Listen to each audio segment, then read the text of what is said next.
Ukraine में तबाही के मंजर।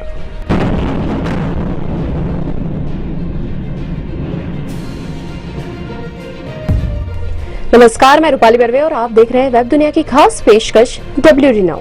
आइए नजर डालते हैं खास रिपोर्ट पर। रूसी हमले के बाद यूक्रेन में चारों ओर तबाही के मंजर है। ध्वस्त इमारतें, लोगों की आंखों से टपकते आंसू और जगह जगह उठता धुआं खुद ब खुद यूक्रेन की बर्बादी की कहानी बयां कर रहा है। हालांकि यूक्रेन के राष्ट्रपति वोलोदिमीर जेलेंस्की की रूस से बातचीत पेशकश के बाद युद्ध थमने की कुछ उम्मीदें बंधी है, लेकिन रूस के राष्ट्रपति व्लादिमीर पुतिन ने बातचीत के लिए शर्तें रखकर इस पूरी कवायद पर सस्पेंस पैदा कर दिया। पुतिन ने कहा है कि यूक्रेन को नाटो से दूरी बनानी होगी, साथ ही सत्ता सेना को अपने हाथ में लेनी होगी। क्रीमिया को रूस का हिस्सा मानना होगा। इस बीच क्रेमलिन के प्रवक्ता ने कहा कि फिलहाल बातचीत मुमकिन नहीं है। वहीं यूक्रेन को मदद का भरोसा दिलाकर बुरे वक्त में पीछे हटने वाला नाटो अब नसीहत की मुद्रा में आ गया है। उसने कहा कि रूस आगे गंभीर परिणाम चुकाएगा। नाटो ने कहा है कि हम रूस के हमले की निंदा करते हैं और यूक्रेन को राजनीतिक मदद देंगे। हमारी यूक्रेन संकट पर नजर है।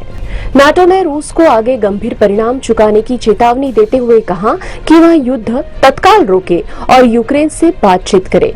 इस बीच काउंसिल ऑफ यूरोप ने रूस को काउंसिल की सदस्यता से सस्पेंड कर दिया है।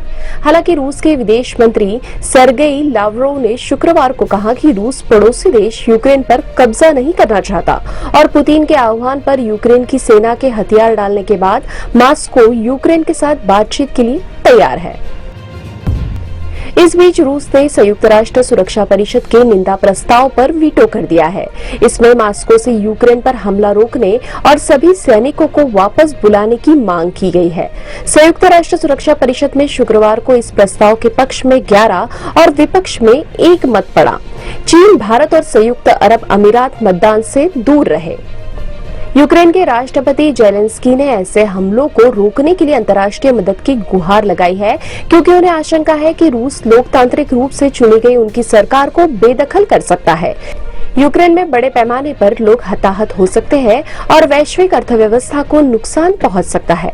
अमेरिकी अधिकारियों का भी मानना है कि पुतिन यूक्रेन पर अपनी पसंद की सरकार थोपना चाहते हैं।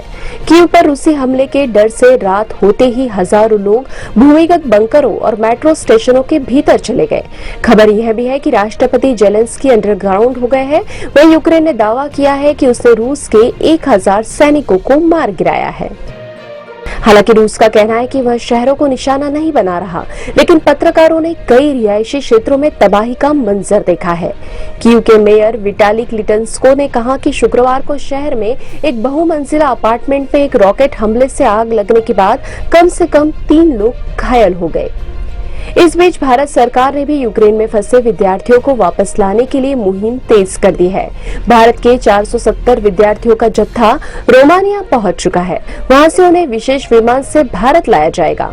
यूक्रेन में करीब 16,000 भारतीय नागरिक फंसे हुए हैं, जिनमें अधिकतर छात्र हैं। इन छात्रों में लगभग 2,500 गुजरात से और 2,320 केरल से भी है। ये छात्र खार्किव और कीव में मेडिकल की पढ़ाई कर रहे हैं। दूसरी ओर रूस यूक्रेन युद्ध का असर दुनिया के शेयर बाजारों पर साफ तौर पर देखा गया। गुरुवार को भारतीय शेयर बाजार में हाहाकार मच गया। 2700 अंक से ज्यादा बाजार गिर गया। हालांकि दूसरे दिन यानी कि शुक्रवार को बाजार संभला और 1300 से ज्यादा अंक की बढ़त बनाई। युद्ध का असर सोना चांदी के साथ ही क्रूड ऑयल पर भी देखने को मिला। क्रूड ऑयल 105 के पार पहुंच गया। अन्य बाजारों पर भी इसका असर देखने को मिला। अब खबर संक्षेप में। मंत्री नवाब मलिक की ईडी द्वारा गिरफ्तारी के बाद महाराष्ट्र में बवाल। धरने पर बैठे उद्धव के मंत्री।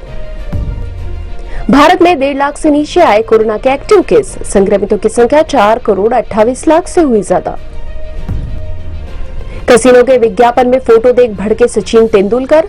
कहा, मेरी लीगल टीम कर रही है कार्रवाई की तैयारी। अमेरिका में भारतवंशी छात्र जसकरण सिंह ने जीता 1,89,00,000 रुपए से अधिक का इनाम। ये थी वेब दुनिया की खास पेशकश WD नाउ। अपनी राय जरूर प्रकट करें कि आपको ये प्रोग्राम कैसा लगा और साथ ही चैनल को सब्सक्राइब करें। अगले सप्ताह की सुर्खियों के साथ फिर हाजिर होंगे। धन्यवाद।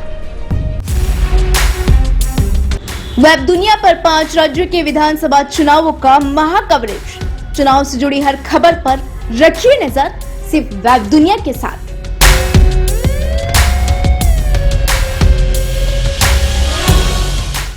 वेब दुनिया की सभी से अपील है कि भीड़ भाड़ से बचें, मास्क पहने व सैनिटाइजर का इस्तेमाल करें, साथ ही सोशल डिस्टेंसिंग का पूरा पालन करें।